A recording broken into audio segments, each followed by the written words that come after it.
حفلاتنا عمراني وحفلات عيد الفطر السعيد كتير وعم بتتابعوها عبر نشرتنا، ولقاء مع النجمة الرائعة مريم فارس اللي كانت بليالي دبي نورته، ومثل ما كتبت الصحافة الإماراتية أنه أجمل ليلة تقدمت بليالي دبي لحد اليوم هي اللي كانت ليلة مريم فارس. مريم فارس جاي وحملي مع أخبار حلوة من دبي لنعرف عنها ولنعرف أكثر عن إطلالتها لهالصيفية لعيد الفطر السعيد. مريم فارس، كل عام وانت بألف خير. ميرسي وانتم بألف خير. كيف هالعيد؟ والله بجنن هيدا العيد علينا، نحن بجنن الحمد لله. ان شاء الله يكون على كل الناس حلو، وان شاء الله يعني انا ليك صراحه بعدني جايه من دبي، بعدني هلا واصله وحامله سعاده كثير كبيره من مهرجان ليالي دبي اللي عملناه امبارح، وفعلا مثل ما قلت كانت ليله رائعه جدا، وصرح رئيس المهرجان ورئيس محطه تلفزيون دبي انه هيدي اجمل ليله بتاريخ ليالي دبي. فقديش انا كنت مبسوطه انا وحسين، يعني اليوم عم نضايق انا وحسين ونهني بعضنا. اكيد عم نحكي عن الفنان الرائع امبراطور الغناء حسين الجسمي. ايه حسين الجسمي، ايه مين في غيره؟ حسين اصلا ما في غيره.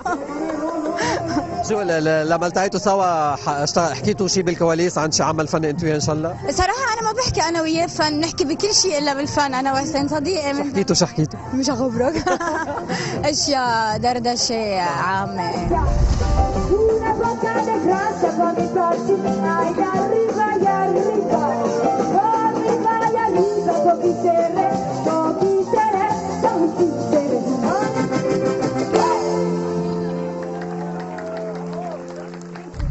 تأكدي أنه لبنان بألف خير ولا تدعمي لبنان وسياحته، أنت اليوم موجودة على هالأرض لحتى تغني للجمهور. 100% هذا اللي صار. صراحة وصلت لنا بعض الأخبار على دبي إنه في بعض الحفلات كانت عم تلتغي، لا بسبب هالأوضاع اللي عم بيقطع فيها البلد، بسبب إنه ما في سواح بالبلد. بس كان في اتصال، أكثر من اتصال بين رولا والأستاذ محمد سيد متعهد إنه يا أستاذ إذا في حال وهالحفلة منا مربحة نحن كمان مستعدين إنه نتضامن. وكان الحكي كتير بوزيتيف انه لا الحمد لله كل الحجوزات ما في شيء التغى، كله بعده موجود، كله حابب يجي يحضر مريم. فعن جد حفلتي اليوم دوبل عن كل حفله لبنانيه بعملها بلبنان. دائما بطلتها لازم نسال نتحشر الثياب الاكسسوارات من وين؟ هالشيء الحلو شو؟ هيدا رامي القاضي، رامي اللي عم بيتابعني وعم بيلبسني صار له فتره قصيره بس ثبت حاله بهالفتره كثير. البيجو هلا عم بتعامل مع اورور عز الدين.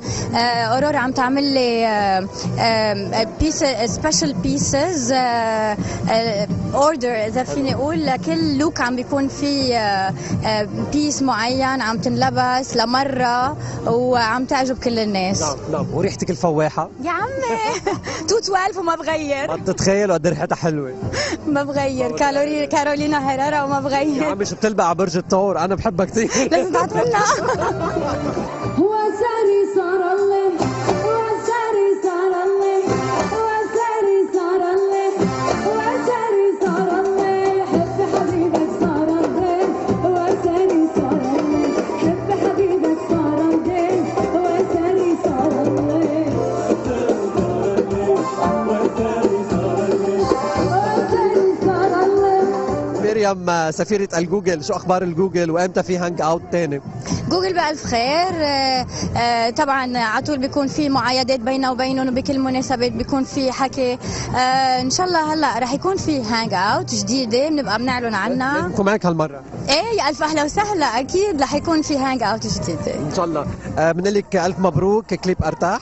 اها كليب ارتاح، يعني ما فيني اقول عنه جديد لانه هو اوريدي من ارشيف الفوازير، بس بعد طلب هالناس والجمهور لمحطات انه نحن بدنا الكليب كمان مثل ما نلعب كتير كليب تلاح، فطلب منا انه ينحط ارتاح. وارتاح لحديث هلا صاروا مليونين فيوز على يوتيوب، وكان بعد ما اندعم، فلا اكيد انه بتستاهل انه تندعم الاغنيه، خاصه امبارح اول ما طلعت على المسرح اول اغنيه طلبوا كانت ارتاح. فالحمد لله هالاغنيه عم تعطي صدى حلو بحبها كثير ان شاء الله. طب شو محضرتينا بالفتره الجايه، وهل الاتجاه الى سنجل ولا البوم؟ هلا عم حضر البوم. هلا اذا لقيت حالي تاخرت بهالالبوم نزل شي سنجل منه، بس البوم لبناني ومصري. بتمنى لك توفيق. في شيء سكوب بدك تطلقي من عنا الليله؟ لا انا بحد ذاتي سكوب، شو بدك بسكوب. ميرسي كثير.